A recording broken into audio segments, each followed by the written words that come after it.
Hello, everyone. Welcome to another Simply Soccer podcast. Now, before we get into this podcast, let's go over what this podcast is brought to you by.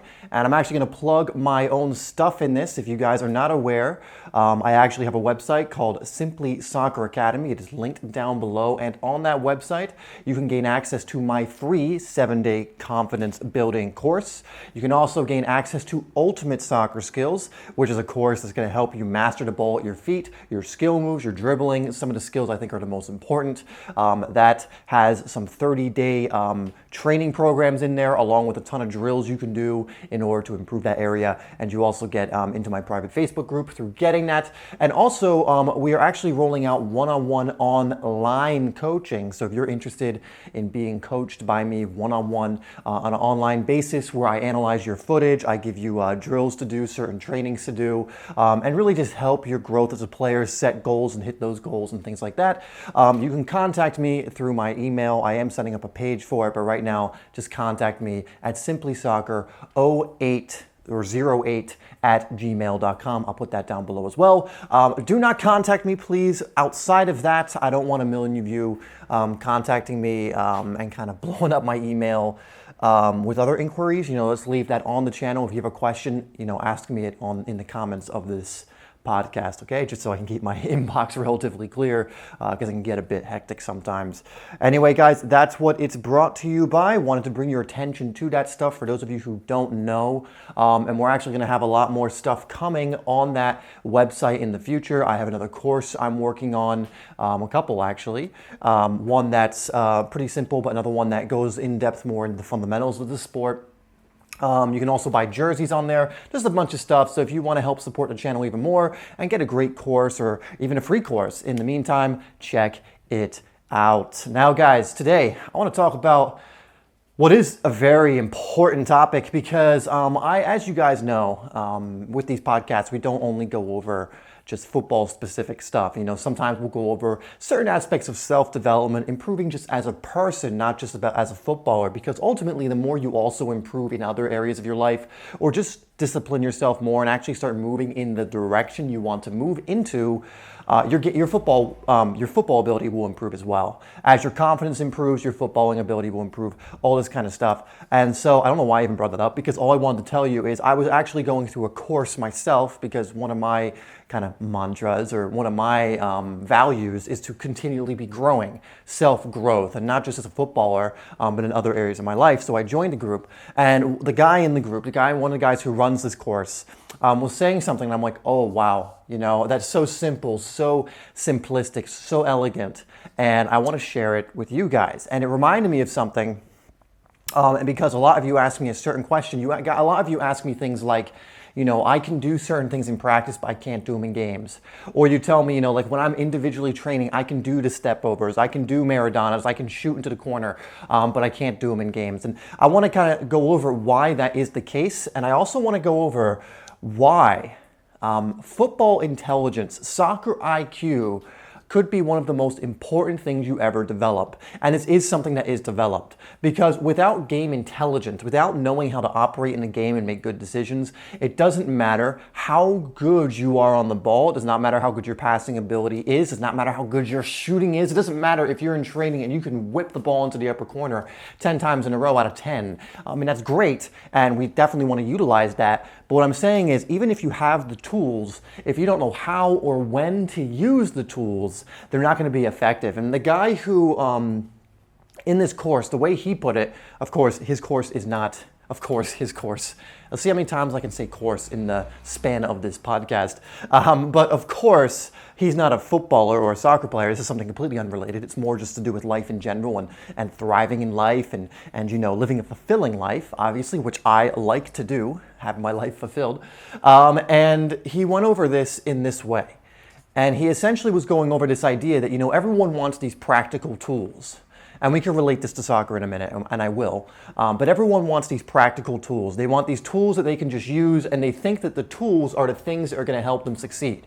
For example, let's take a simple one like making money. People think like, oh, if someone just shows me the method, I will succeed. But how come then with many methods that do work, only some people succeed and others don't? Well, it's simple. The method is a tool, but you're the one wielding the tool. It's not about the tool, it's the person who's wielding it. And the example he used was, let's say you have two guys, right? And they want to chop down the same kind of tree, exactly the same kind, two different trees, but exactly the same. And you have one guy who knows how to work an axe, right? You have one guy who has, been using that tool for, a long time. This is a guy who's developed himself. This guy's always been improving. This is a guy who, actually puts in the work, whatever it is, right? And you have another guy, and you give him the same tree, and you actually give him the exact same axe the other guy has, right? It's sharpened, it's brand new, it's a great axe, right? And this guy, hasn't really done anything. He's the kind of guy who's just like, yeah, just give me the tool and I'll do it. I don't need to know, I don't need to learn how to do it. I don't need to know when to do it. I don't need to know how to approach the tree. I don't need the practice. Just give me the axe, right? Who is going to cut down the tree not only more efficiently, faster, and probably successfully? The first guy. Now, why is that? They both have the same axe. They both are cutting down the same tree. There's literally nothing different about the circumstances. The difference is the person. The difference is the tool wielder, the one who has the tool. And so we can relate this to football. It doesn't matter if you know the step overs, if you know how to shoot the ball into the corner, if you know how to defend, if you don't know when and where to use those tools, because think of it this way, every single move you know is a tool in your arsenal to help you perform better in a match. Being able to control a ball is a tool which helps you operate better in a match. A step over is a tool used primarily to beat a defender one-on-one. But it's not the tool. It's whether you know how to use it or not. It's not whether you know the step over. The amount of times I have players, when I go over simple moves, like the chop or the Cruyff or the drag. Actually, I made a video which was which was called The Most Useful. And you know what, I don't get upset about these comments anymore. It just kind of, it does make me feel a little bit like a twinge of upset, like sadness towards the player who says it, because I know that until the player gets over that mindset, they're not going to improve. But I made a video called The Most Useful Skill for Kids or something. And the two moves I covered in that were the chop, the fake shot, chopping it back, cutting it back, and the Cruyff. Two of the most simple moves in the game, yes, but also two of the most effective. And I get so many players that tell me, I already know these. I've seen these before. I've performed it once in training or in a game. Like, it doesn't matter if you know it. The guy in the story who had the axe, he knows about the axe. He may have seen someone cut down a tree before. He knows it. It's a totally different thing to actually use it. It's a totally different thing to actually use the tool effectively to the point where it actually works for you. Because the whole point of the Cruyff and the chop isn't that it's simple or isn't that it's whatever. It's that it works, and that if you actually know how to use it, it works. And if you actually know how to, let me put it this way. If you master the chop move and the Cruyff, you could operate in a game without any other skill moves. I'm not saying you should do that, but if you take the only two moves you knew, but you knew them to such a degree that you knew exactly when to use them, what situations to use them in, you knew when to pull them out, and you could do them perfectly each time, oh my God, you would operate in a game so effectively just with those moves. You'd be able to get out of so many situations. You'd be able to fake out so many defenders with these two simple moves. And someone on that video told me, yeah, I get it, we're kids, but this is noobish. Speaking of the moves, they're noobish. And that kind of attitude, I just want all of you who are listening, and I understand the ones of you who are listening to this podcast probably don't have that attitude, because you wouldn't listen to a more in-depth podcast. You wouldn't listen to me talk on and on for 30 plus minutes. So I know that's not you, but just avoid that mindset at all costs. Avoid that like the plague. I'm not going to tell you, I don't want to tell you exactly what to and to not avoid. It's your life, it's your thing, it's your reality. But that kind of attitude is going to hurt you later, because you're going to be thinking I got to do the rainbow in games. I got to flick it up over with my heel. And I do those things too when I'm having fun, guys. I play in, pickup football all the time, and I like pulling out the more fancy moves. But The reason I give you the chops and the croys and the drags and all these simple ones is because I know they work. And I know if you master them, they will work. Anyway, I think I went off on a tangent, as I normally do. But let's get into this whole idea of football intelligence and why it's not necessarily having the tools or even knowing the tools. It's knowing when to use them. It's being able to use them efficiently. And it's actually being able to practice them. So never, ever, ever, ever. And again, I don't like actually saying stuff like that. I never do anything. You know, again, you could do what you want. Understand, like, whatever you do, I have no stock in it, and I don't really care. You know, I'm just trying to provide you, again, not just with the tools, the moves and everything, but with the mindsets that allow you to use the tools effectively. Then it's up to you whether you actually use them or not. You know, it's no trouble for me if you watch a video and then call it noobish and don't go out and do the move. It's no trouble of mine if you come onto like an Instagram post and do the same thing and go like, yeah, it's so simple. Oh, yeah, this is silly, whatever it is. I mean, I don't care. You know, I'm going to continue producing the content and, you know, hopefully helping the players who actually, you know, want to apply the tools and the strategies and the mindsets. But just understand for your own benefit, you know, I'm not going to hold your hand here. You know, you got to take responsibility and be like, okay, if I want to improve, here's a way to improve. Let me actually go do it.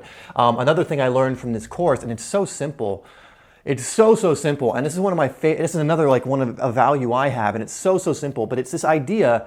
I promise we'll get into the football intelligence thing. You know, for all of those of you who listen to podcasts with me, you know how many tangents I go on. But one, I want to say this because it's very important. There is a huge gap, not a small gap, not a medium gap, a huge gap between the knowing of information and the application of it. Such a simple idea. I'm going to repeat that. There is a huge gap between the knowing of information, knowing what a step over looks like or even how to do it, knowing how to hit a ball intellectually. You got to lock your ankle. You got to, you know, lean over it. You got to get your body, you know, you got to be balanced. You got to follow through. All this kind of stuff, hitting the middle of the ball. It's a huge difference between knowing that and applying it. The results come from the action always.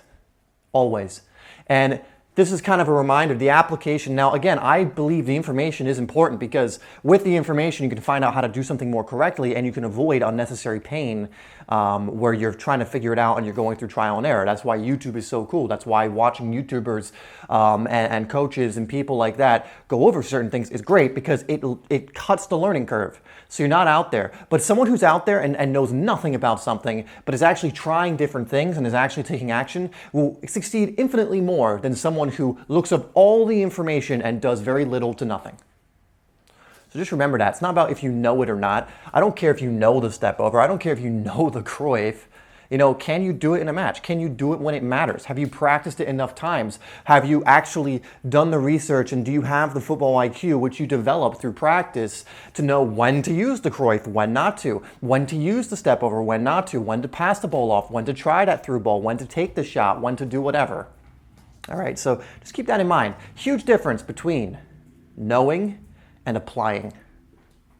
Definitely know, learn from things like this, learn from other football channels, you know, learn from the infinite amount of resources you have in this day and age. There's so many things to learn from in this day and age. It's amazing. I love it so much. You know, I'm in courses myself. You know, I learn from other footballing YouTubers. Like I love watching people like become elite, Will John stuff, you know, some other smaller YouTubers like my friend Dave Rowley.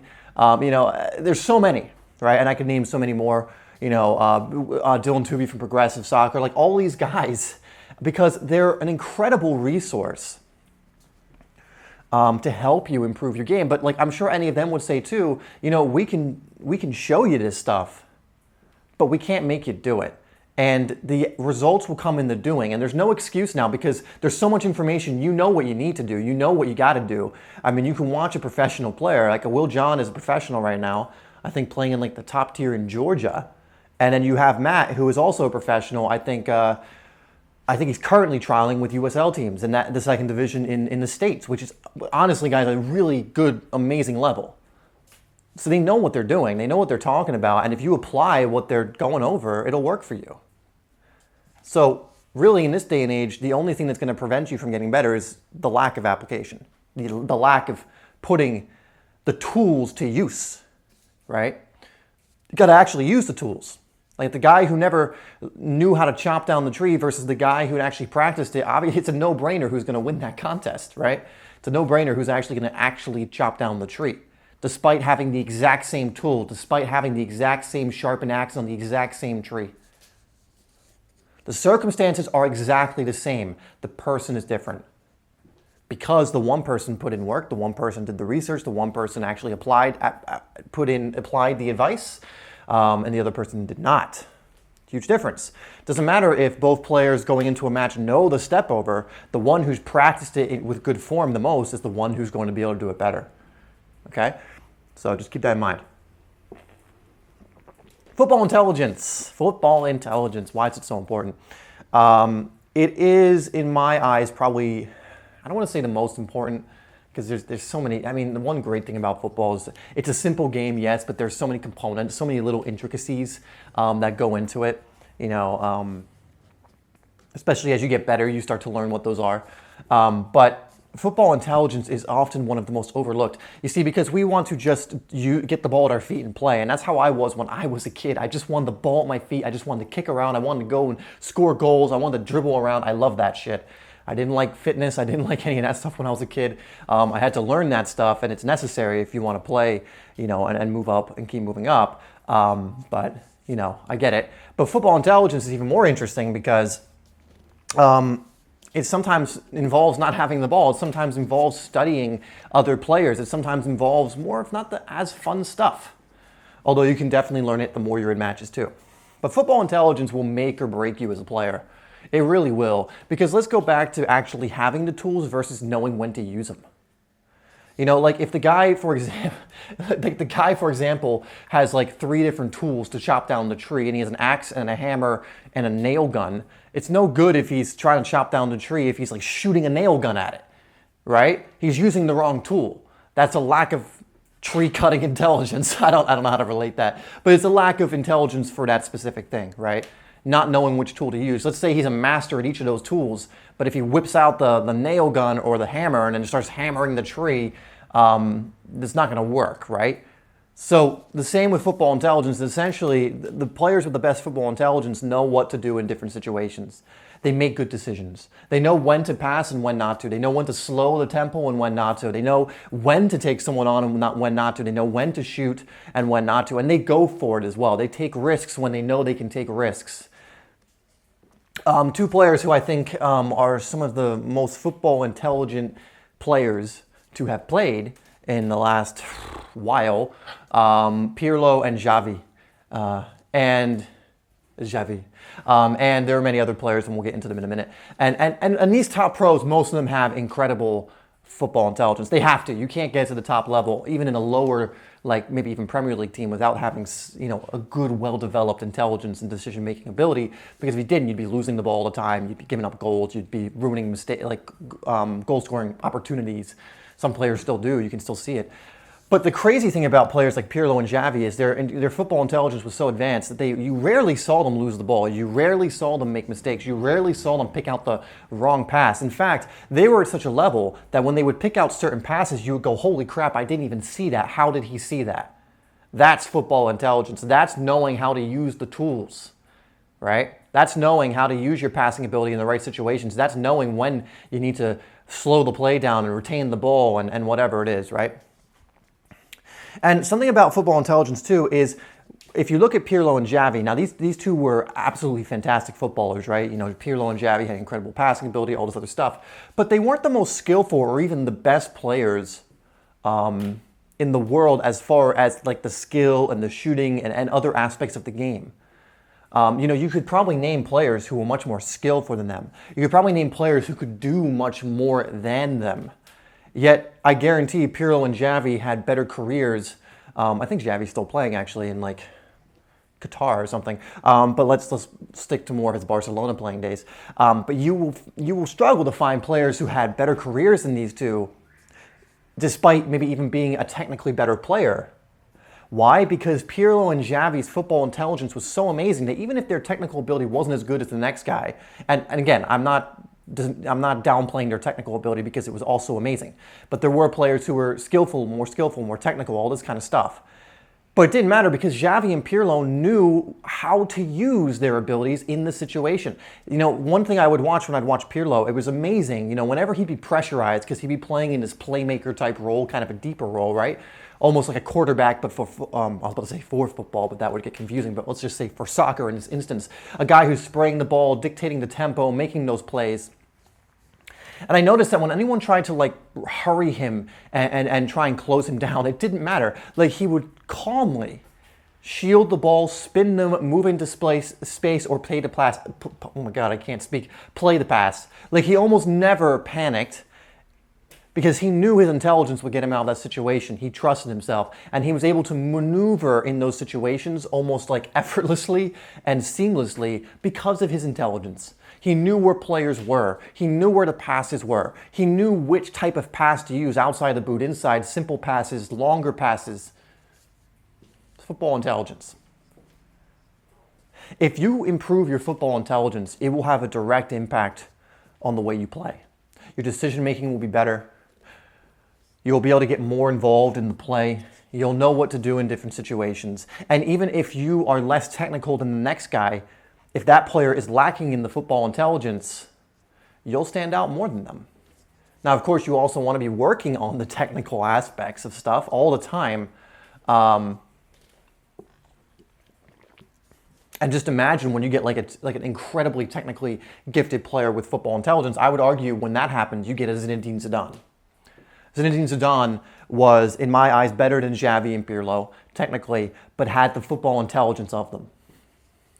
And quite honestly, I struggle to see a player like that in today's day and age. And if you just watch Zidane, some of the things he would do in such tight space and the way he'd get at things, like his football IQ was off the charts. But the thing that was unique about Zidane, his technical ability was also off the charts. His shooting ability was off the charts. His passing, like he was like the whole package. He could do everything, but he also had the football intelligence. And we've seen other players that can do everything. But may not have the football intelligence. For example, it brings me back to maybe a Pogba. Is an incredibly technically gifted player, probably up there with the technical ability of a player like Zidane. In fact, he may have been labeled the next Zidane. But probably, like if you're a Man United fan, one of the most frustrating things is he doesn't always make the best decisions. He sometimes dribbles when he shouldn't.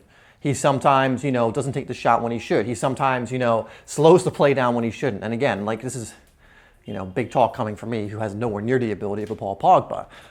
But in comparison, you can kind of see, imagine a Pogba with a Zinedine Zidane type in football IQ, right?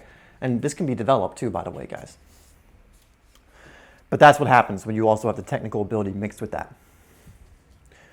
Okay, great. So football intelligence is important. How do you improve it? Okay. So one, study these players. Professional players study film all the time. Usually on the next opposing team, but they study film. They learn from the best. Again, with this amazing resource called YouTube and the ability to watch matches all the time, you have the ability to see what the best players do in these situations. Do the best players panic when they're in a pressure situation? No. Maybe you should learn to do that. And you can go, well, it's not as easy as it looks. Yeah, sure, but I'm not saying you're going to get it immediately. Put in the work. Again, think about the Axe example. The guy who actually practiced and applied got better. So I'm not saying, you can come to me and say like, well, I can't do that. I'm like, yeah, you can't yet, but you can work at it. You can, work at doing that and build up your skill. So, whenever like someone says, well, I struggle in this situation, the solution is always practice. So many comments, and I'm not trying to like come at anyone or anything. It's just so many comments from people, and I see this on other channels too. It's kind of like, I don't know how to do this, or how do I do this? And like, I think I saw something, I was watching I think it was Will John's, he did like a premiere thing, and someone asked like some question that was like directly related to the video in the sense of like, well, how do I do it? And he simply answered something like, do this, do what's in the video. Like, I'm giving you it. I'm handing it to you in a silver platter, and you're still asking me the question of how do I improve this? And it's like, it's right there. It's right in front. You're literally watching it. It's moving right now. You're watching it. Do those things and do them consistently. There's no magic pill. There's no silver bullet. Apply. You have the info. Apply it, right? So study these players. Study the Pirlos, the Javis, the Iniestas. Just really break them down. Just study the Zidanes. Break it down. Really study them. Don't just study them and watch a video passively. Consciously watch it. Break it down in depth and then apply what you see on the field. Try it in your team training. Like Zidane seemed to be able to turn his man when that happened. Does that exact situation form when you're in your team trainings? Give it a shot. See what happens. Team training is definitely a time to experiment in this way. No, don't go so extreme to where you lose your place in the team or something because you're just constantly experimenting.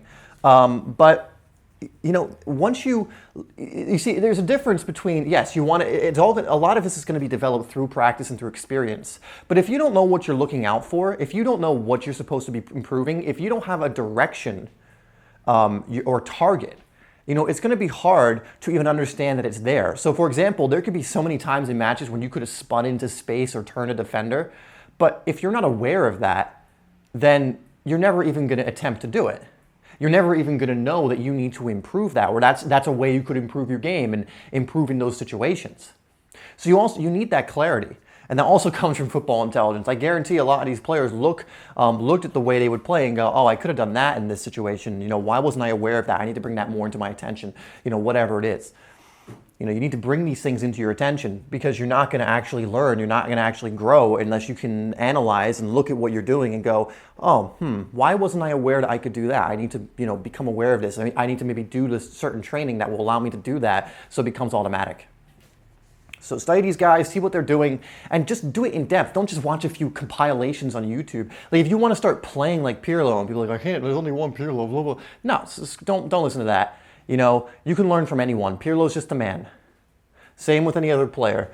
They developed in the same way. They put in the work and everything. And maybe you won't become a Pirlo.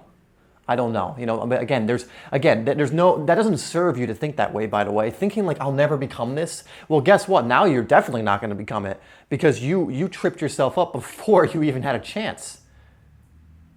You know, you think like players like Pirlo when they were younger were thinking like, I'm not going to become the blah, blah, blah. No, they didn't. They weren't thinking like that. You know, players who become amazing don't think like that. They don't doubt their ability. And it does not serve you. The only thing that tells you to do that is your ego, because then your ego's like, well, then if we don't become this, then people can't, they won't be able to look back at me and go like, haha, you said you would become that and you didn't. Who gives a shit? Who cares if people are saying that to you? Who cares? That's their reality. Don't worry about that kind of crap. Have belief in your own ability, guys. We're going off on so many tangents here.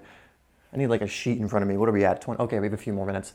All right, so the biggest thing with that is study these players and apply what you see. And it's decision making. And I'm going to tell you one thing with decision making that probably trips a lot of you up. And I know it because it trips me up too. And it's if you're lacking confidence. Nothing will cause you to make worse decisions than nervousness and lack of confidence. And I'm not just talking about like butterflies in your stomach before you go into a match. Most players have that, even pros.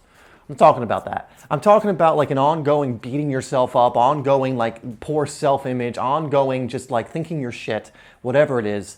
That's going to trip you up. And that's something you really need to get a grasp on. And again, I have a free course down below you can use to help you with that. Because I think like confidence is so important, guys. It's so incredibly important. And you're going to fail to make good decisions in matches if you don't believe in yourself. Because I've gone into matches when I was, let's just say, how old, like 16. We'll say when I was 16, younger. So 10 years ago. And I went into some matches where, for whatever reason, I was nervous and I just wasn't on my game or whatever, and I was lacking confidence. And I literally would fail to do the simple stuff that I could do a billion times in a row in practice, right? Or in other games. And then there would be games where I'm so confident, where every single touch I would take would be crisp, my decision-making so much better, I'm in flow, and don't underestimate the power of flow, guys. This is an actual measured psychological state that is going to help you perform better. But I'd be in flow and I'd be able to do everything that I would be training for. My touch would be good. I'd be able to score goals precisely. You know, I remember when I would have, seasons when I was more in a flow and more confident, I'd have an amazing season where if I had a season where, I don't know, I just wasn't confident for whatever reason, I'd have a crap one. And it had nothing to do with my ability. It had everything to do with my belief in my ability. So confidence is so important. Like if you don't have that much confidence right now, understand what, and I go over this all the time, understand it's a skill so it's developed. And also understand that all these other things you're trying to get better at, you don't even worry right now. It's your confidence. Keep practicing because repetition leads to confidence as well. But if you keep having this nagging voice in the back of your head that says you suck, you can't do it, one, I do have sympathy because a lot of that is probably from things outside of you. People have been telling you that, all that. But understand that doesn't matter. But it's a skill and you can develop it. And instead of feeling sorry for yourself, do something that's actually going to be useful for you and work on it. I used to be someone who went in and out of confidence. Now I really do. And it still hits me every now and then. Again, guys, it's not going to be perfect. But you can definitely get yourself to the point where you're just pretty much confident more often than not. And that's where you want to be. And your decision making is going to be hugely better if you're actually confident in your ability, because then if you've worked on, like, let's say turning or something, you'll have the confidence to do it, where if you haven't, or if you don't have the confidence, you're not going to even do the things you can do. And how frustrating is that? A lot of you tell me that you can do certain things in practice, but for some reason not in games. How frustrating is that? How frustrating is it to leave a match knowing that you could have done so much more and you didn't? And why does that happen? Usually a lack of confidence.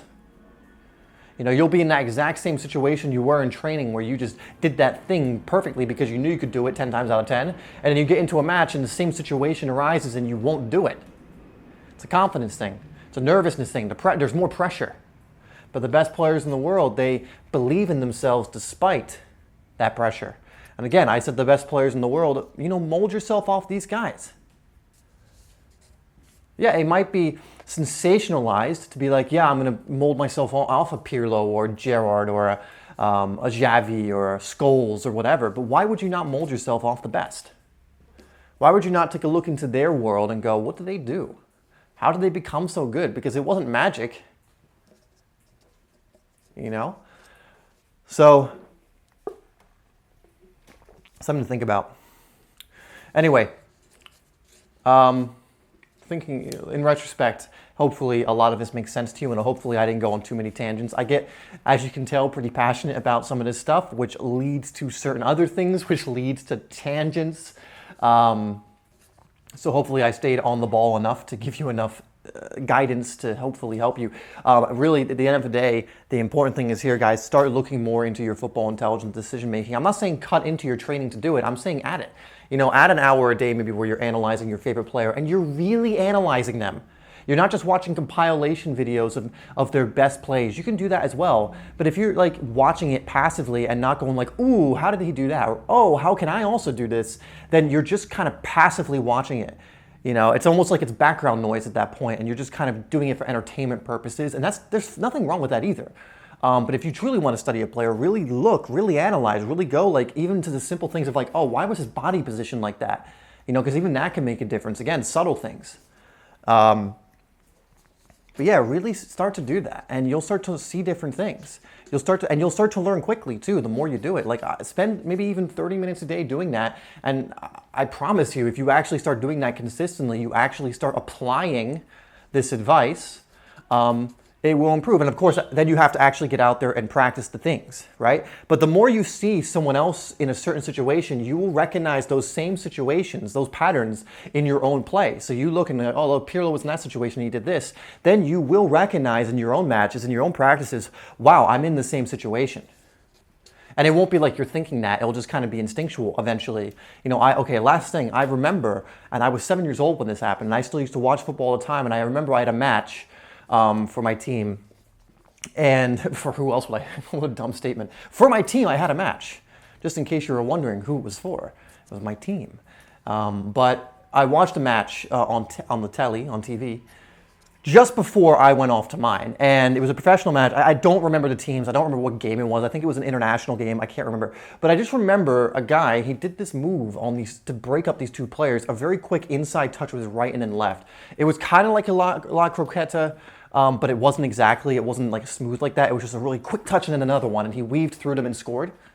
And I just remember that, and I didn't think anything of it or anything. I was just watching the game, but I vividly remember him doing that for some reason. I went into my own game, and then just out of nowhere, that situation happened in my game. I did the exact same thing and scored a goal. And the only reason I remember it, because it was like my first connection, I think, ever, as like a 6 or 7 year old. of taking something from a professional match and applying it to my own. And this is so simple. I saw it once and still was able to connect the dots in my own game in real time. And I was 7, meaning you guys can absolutely do it too. And imagine if you do it repetitively, right?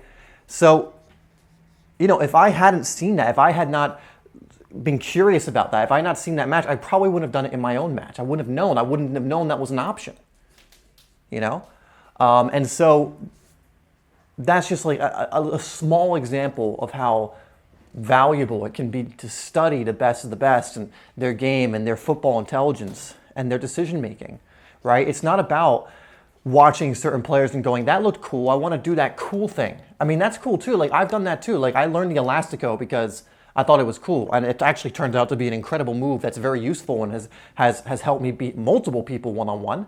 But I initially learned it because it was cool, because I thought, wow, that's super cool, super quick, super tricky. But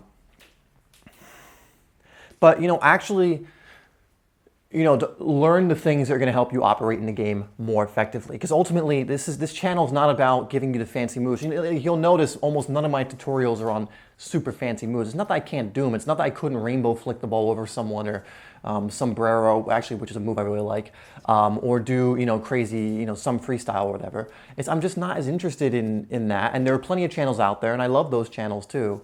That do those things. But I want to give you some things that are actually, again, useful to you in most situations. This is why, like, for example, I use the Cruyff, because there's, you could use the Cruyff multiple times a game, where like certain other skill moves, you might be lucky to use them once every 3 games. It's like practicing free kicks versus practicing something else, because although it's great to practice your free kicks and it's fun, how often do you actually get an opportunity? Are you even your free kick taker to actually do it? So, that's the kind of thing. And by improving your football intelligence, it will help you in every scenario in the match. And that's why it's, I think, one of the most pivotal, one of the most important things to actively work on, and to stop thinking that certain things are innate to certain players. It does not help you to think that way. It does not help you to think like, oh, Pirlo's just naturally a genius, blah, blah, blah. Stop it. Does that help you become better, to think that, well, I can't become good because he's good because of... I mean, that's almost insulting to Pirlo. It completely disregards all of the work he put into his game to be able to do the things that he did. You really want to... You think, like, we'll switch sports here. You think Michael Jordan wants you to think that he was just super talented and that's why he became, like, the best basketball player ever? Subjective, I mean, it's opinion-based, whatever, if you're going to get all about that. Like LeBron, like Kobe, I don't know basketball. But the point is, it completely dismisses the incredible amount of work that went into him becoming that. Same with any footballer you see. Just saying Cristiano Ronaldo, for example, is super talented is completely disregarding the incredible amount of work he puts in. Same with Messi, incredible amount of work. So stop saying, oh, well, those guys are geniuses and I'm not. You're only not if you say you're not. Really, like, stop letting other people define you by saying, like, yeah, you're not that. Who cares? Define yourself. That was a bit more ranty than I wanted. All right, we're going to end it there, guys. So hopefully that's been helpful to you. I know that might have been a little bit all over the place, but hopefully there's some kind of nuggets in there. Again, main thing is work on that football intelligence. Anyway, guys, we're going to end it there because we're 38 minutes in, which is that's actually pretty typical of what we do. So, hashtag time. So we'll do hashtag football IQ. If you put hashtag football IQ in the comments along with a question or anything else or any kind of comment, I will try and answer as many of those as I can. You can also leave suggestions for future podcast topics down below. And if you do that with the hashtag, meaning I know you've watched all the way to the end, unless you've just looked in the comments and then put the hashtag down, you little cheater, then it makes it more likely for me to actually talk about your topic or answer your comment. And even if you don't have a comment, you don't have a question, you don't have anything, just put hashtag football IQ down there to let me know you've listened or watched, well, listened technically, and I'll heart you or give you a comment or acknowledge you in some way, just because I like to identify the players who are actually listening all the way through and not coming for the first 30 seconds and going, and go away. And that's, that's fine too. It's, I'm not going to make anyone watch this, but, I like to know the ones who are staying to the end. Anyway, guys, thank you so much. I appreciate all of you so much for listening. I just appreciate all of you for making this channel what it is, because without you guys, it's nothing. Without the support of you guys, without you guys having come along and deciding to subscribe and just deciding to stick around and actually want to improve yourselves, this channel doesn't exist. None of the channels out there do. So I just want to extend a lot of appreciation to you guys. I really care about your guys' growth. I really love hearing the stories of you guys improve. And as long as that remains and I can continue to help you in that way, I'll keep doing this channel for as long as I can. So guys, thank you so much. Thank you so much. Thank you so much. And I will see you. Well, I won't see you, but I'll talk to you in the next podcast or see you in the next video. Cheers.